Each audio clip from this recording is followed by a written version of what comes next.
السلام علیکم ورحمۃ اللہ وبرکاتہ۔ نحمدہ ونصلی علی رسولہ الکریم، اما بعد۔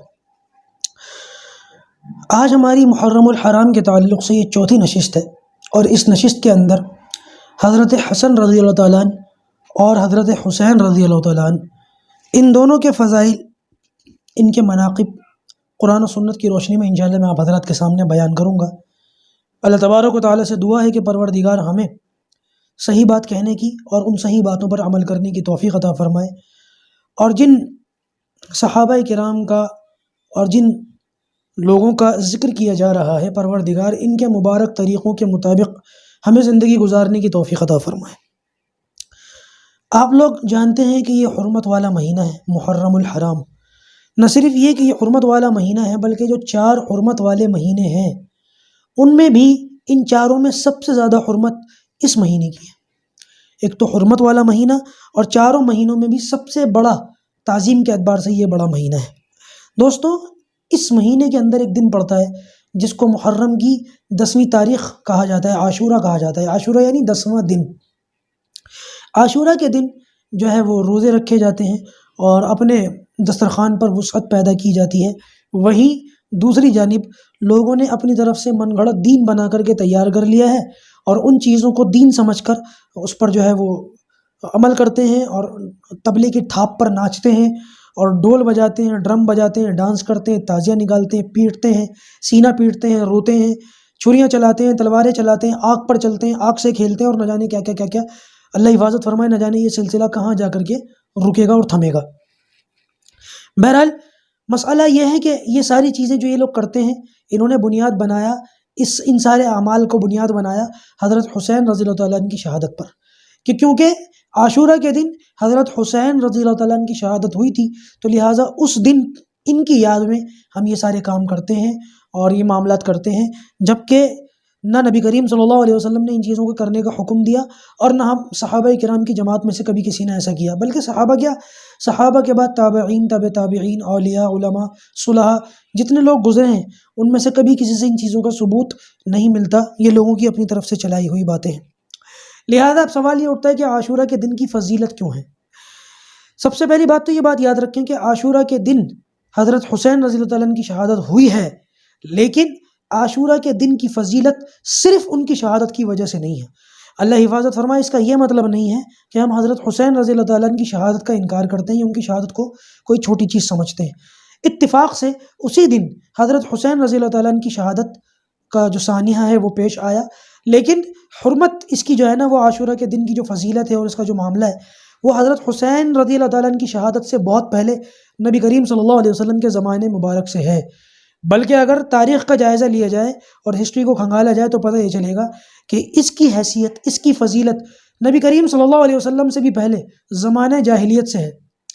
خود نبی کریم صلی اللہ علیہ وسلم کو یہودیوں نے بتایا تھا کہ اس دن کا ہم روزہ رکھتے ہیں کیونکہ اس دن موسیٰ علیہ السلام کو اور ان کی قوم بنی اسرائیل کو اللہ تبارک و تعالیٰ نے فرعون کے غم سے نجات دی تھی۔ تو یہ عاشورہ کا دن ان کے لیے بھی بڑا دن تھا، اور نبی کریم صلی اللہ علیہ وسلم کے مبعوث ہونے سے پہلے بھی اس دن کی کچھ نہ کچھ حیثیت تھی۔ تو یہ دونوں باتیں الگ الگ ہیں، نمبر 1 اس دن کی حیثیت، اور نمبر 2 حضرت حسین رضی اللہ تعالیٰ عنہ کی شہادت، اور ان دونوں باتوں کو الگ ہی رکھنا چاہیے۔ اہل بیت سے ہمیں بھی محبت ہے، لیکن محبت کا یہ مطلب نہیں ہے کہ حقائق کو بدل دیا جائے، محبت میں اتنا آگے بڑھا جائے کہ حقائق کو تبدیل کر دیا جائے اور اس کو توڑ مروڑ کر لوگوں کے سامنے بیان کیا جائے، اور اعتدال سے ہٹ جائے، اور ایک نیا دین جو ہے وہ لوگوں کے سامنے گھڑ کے تیار کر دیا جائے۔ محبت کا یہ مطلب نہیں ہے۔ دیکھیے، یہ جو دونوں نواسے رسول ہیں، حضرت حسن اور حسین رضی اللہ تعالی عنہما، ان کے متعلق سب سے پہلے تو حضرت حسن کے بارے میں آتا ہے کہ حضرت علی رضی اللہ تعالیٰ نے ایک مرتبہ حضرت حسن کو ابو بکر صدیق کے سامنے لے کر گیا ہے۔ یہ وہ پہلا موقع تھا جب ابو بکر صدیق رضی اللہ تعالیٰ نے پہلی مرتبہ حضرت حسن کو دیکھ رہے تھے، پیدائش کے بعد پہلی مرتبہ دیکھا، اور دیکھ کر کے فرمایا کہ اے حسن، تو خدا کی قسم بالکل اپنے نانا جیسا ہے، اور تو اپنے والد جیسا بالکل نہیں ہے۔ اس پر حضرت علی رضی اللہ تعالیٰ نے مسکرائے اور خوش ہوئے۔ یہ حضرت حسن رضی اللہ تعالیٰ کی تعریف تھی جو ابو بکر صدیق رضی اللہ تعالیٰ نے فرمائی تھی۔ قرآن میں ہے انما یرید اللہ لیذھب عنکم الرجس اہل البیت ویطہرکم تطہیرا۔ اللہ تبارک و تعالیٰ اہل بیت کو ہر طرح کی نجاست سے، ہر طرح کی گندگی سے پاک کرنا چاہتے ہیں، پاک رکھنا چاہتے ہیں۔ لہذا نبی کریم صلی اللہ علیہ وسلم کے جو اہل بیت ہیں، حضرت علی، حضرت فاطمہ، حضرت حسنین رضی اللہ تعالیٰ عنہما، یہ بھی اہل بیت ہیں۔ اور ان کے علاوہ نبی کریم صلی اللہ علیہ وسلم کی جتنی بیٹیاں ہیں، حضرت رقیہ، ام کلثوم اور حضرت زینب، اور جتنی بیویاں ہیں، حضرت ام حبیبہ، حضرت عائشہ، حضرت حفصہ، حضرت جو ہے جویریہ، اور جتنی بھی آپ صلی اللہ علیہ وسلم کی ازواج مطہرات ہیں اور بنات طیبات ہیں، یہ ساری کی ساری اہل بیت ہیں، سب کے سب اہل بیت کے اندر شامل ہیں۔ ان کے بارے میں دونوں نواسۂ رسول کے بارے میں یہ آتا ہے کہ 2 ہجری کے اندر حضرت فاطمہ رضی اللہ تعالیٰ عنہا کی حضرت علی کرم اللہ وجہ سے نکاح ہوا ہے۔ 2 ہجری تھی جب ان دونوں کا نکاح ہوا، اور 3 ہجری کے اندر حضرت حسن پیدا ہوئے رضی اللہ تعالیٰ عنہ، اور 4 ہجری کو 11 مہینے کے بعد، حضرت حسن کی پیدائش کے 11 مہینے کے بعد حضرت حسین رضی اللہ تعالیٰ عنہ پیدا ہوئے ہیں۔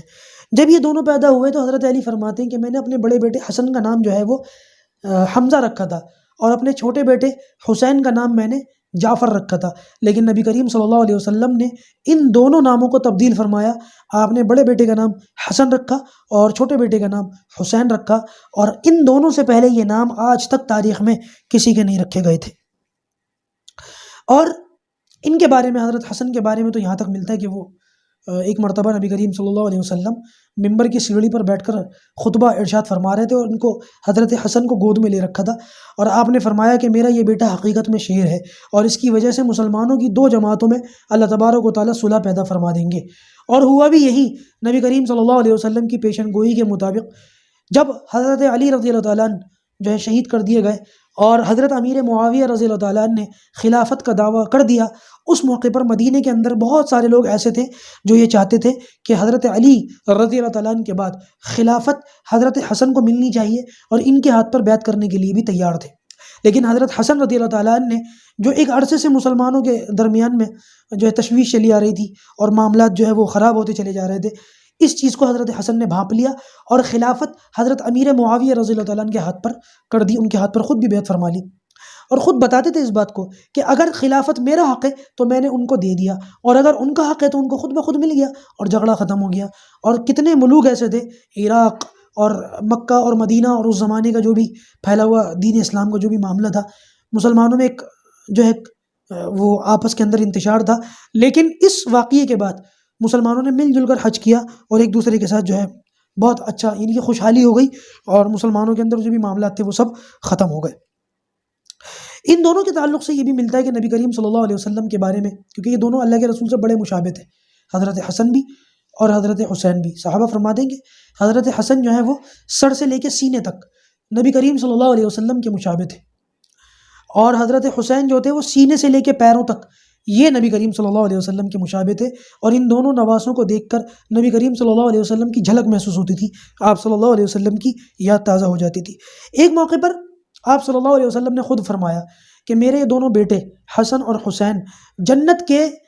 دنیا اور آخرت کا بھی لفظ ملتا ہے، اور بعض روایت میں دنیا کا لفظ ملتا ہے کہ دنیا کے 2 پھول ہیں، جنت کے 2 پھول ہیں حسن اور حسین، اور آپ صلی اللہ علیہ وسلم ان کو چوما کرتے تھے، ان کو سونگھا کرتے تھے، اور کہتے تھے کہ یہ جنت کے پھول ہیں۔ ایک موقع پر جب یہ دونوں چھوٹے تھے، اللہ کے رسول نماز پڑھا رہے تھے، اور اسی نماز کے حالت میں دونوں بچے آئے، اور آپ صلی اللہ علیہ وسلم سجدے کی حالت میں تھے، ایک کمر کے نیچے گھس گئے اور ایک کمر کے اوپر بیٹھ گئے، اور نبی کریم صلی اللہ علیہ وسلم نے اپنے دونوں نواسوں کی محبت میں سجدہ لمبا فرما دیا۔ روایت کے اندر آتا ہے کہ بعض صحابہ نے آگے بڑھ کر ان دونوں کو ہٹانے کی کوشش کی، آپ صلی اللہ علیہ وسلم نے ہاتھ کے اشارے سے منع فرما دی، ان دونوں کو ایسے ہی رہنے دو، جب تک یہ دونوں ہٹے نہیں اللہ کے رسول نے سجدے سے سر نہیں اٹھایا، اور جتنے صحابہ پیچھے نماز پڑھ رہے تھے وہ بھی سجدے میں ہی رہے، اور سجدہ لمبا ہو گیا، اتنا لمبا، اور اتنی محبت اللہ کے رسول صلی اللہ علیہ وسلم کو ان دونوں سے۔ ایک موقع پر یہ آتا ہے کہ وہ حضرت بلال رضی اللہ تعالیٰ عنہ کے متعلق جب نبی کریم صلی اللہ علیہ وسلم اس دنیا سے پردہ فرما گئے تو حضرت بلال نے اذان دینی چھوڑ دی، بلکہ مدینہ کو چھوڑ دیا اور شام چلے گئے، شام یہ کسی اور ملک چلے گئے۔ بہرحال کچھ عرصہ وہاں رہے، اور کچھ ٹائم رہنے کے بعد حضرت بلال نے خواب میں دیکھا کہ نبی کریم صلی اللہ علیہ وسلم خواب میں آئے، اور حضرت بلال سے کہا کہ بلال کیا بات ہے، ایسی بے وفائی کہ ہم سے ملنے بھی نہیں آتے؟ تو حضرت بلال اسی وقت اپنے اونٹ پر سوار ہوئے اور مدینہ آئے، اور جیسے ہی مدینہ آئے لوگ اپنے گھروں سے نکل گئے کہ نبی کریم صلی اللہ علیہ وسلم کے مؤذن واپس آ گئے، اور جب یہ مدینہ کے اندر رکے ہیں تو اس موقع پر ان سے لوگوں نے گزارش کی، سفارش کی، شفاعت کی، اور یعنی کہ وہ ایک طریقے سے درخواست کی کہ آپ اذان دیں، اور انہوں نے یہ کہا کہ نبی کریم صلی اللہ علیہ وسلم جب میں اذان دیتا تھا نا، تو جیسے ہی میں اذان دیتا تھا اللہ کے رسول حجرے سے نماز پڑھانے کے لیے نکلتے تھے۔ میرے لیے یہ بہت بھاری ہوگا کہ اذان دے کر کے میں فارغ ہوں اور نبی کریم صلی اللہ علیہ وسلم کا پردہ حجرے کا پردہ ہلے اور آپ صلی اللہ علیہ وسلم وہاں سے نہ نکلیں، یہ منظر میں برداشت نہیں کر سکوں گا، لہٰذا میں اذان نہیں دے سکتا۔ اچھا، لوگ بھی اس وقت ماشاءاللہ بڑے ہوشیار تھے، انہوں نے سوچ لیا کہ ایسے تو یہ ہماری بات مانیں گے، لیکن کوئی اور ایسا ہے جس کی یہ بات ٹالیں گے نہیں۔ ان دونوں نواسوں کے پاس، حضرت حسن اور حسین، ان دونوں کے پاس گئے اور جا کر کے ان سے کہا کہ آپ کہیں اذان کے لیے، آپ کی بات کو یہ ٹالیں گے نہیں۔ دونوں گئے اور دونوں نے جا کر کے کہا بلال چچا، یعنی کہ حضرت بلال سے کہا چچا ہم یہ چاہتے ہیں کہ آپ آج اذان دیں، تو انہوں نے کہا کہ اگر کوئی اور کہتا تو میں اذان نہ دیتا، لیکن آپ دونوں نے گزارش کی ہے تو لہٰذا، لیکن آپ دونوں نے جو ہے بات کی ہے تو لہٰذا میں جو ہے آج اذان دیتا ہوں۔ اور یہ کہہ کر حضرت بلال رضی اللہ تعالیٰ نے جب اذان دیے تو کوہرام مچ گیا مدینے کے اندر، لوگ گھروں سے نکل کر رونا شروع کر دیا لوگوں نے، کیونکہ نبی کریم صلی اللہ علیہ وسلم کے زمانے کی اذان ہوئی تھی، وہ آواز گونجی تھی جو اللہ کے رسول کے زمانے میں گونجتی تھی، ایسا لگا جیسے نبی کریم صلی اللہ علیہ وسلم آج بھی موجود ہیں، اور لوگوں کی جو ایک کیفیت ایسی بن گئی جس کو شاید میں الفاظ میں بیان بھی نہ کر سکوں۔ یہ دونوں نواسے اور ان کا بڑا معاملہ اور ان کا بڑا مرتبہ، اور جنت کے نوجوانوں کے سردار ہیں، اور بڑے ان کے فضائل ہیں اور بڑے ان کے درجات ہیں۔ اللہ تبارک و تعالیٰ ان کے طریقوں کے مطابق ہم سب کو چلنے کی توفیق عطا فرمائے۔ انشاءاللہ کل کی ہماری آخری نشست ہوگی، اور اس نشست میں کربلا کے واقعے کو ذکر کیا جائے گا۔ اللہ تبارک و تعالیٰ ہمیں عمل کرنے کی توفیق عطا فرمائے۔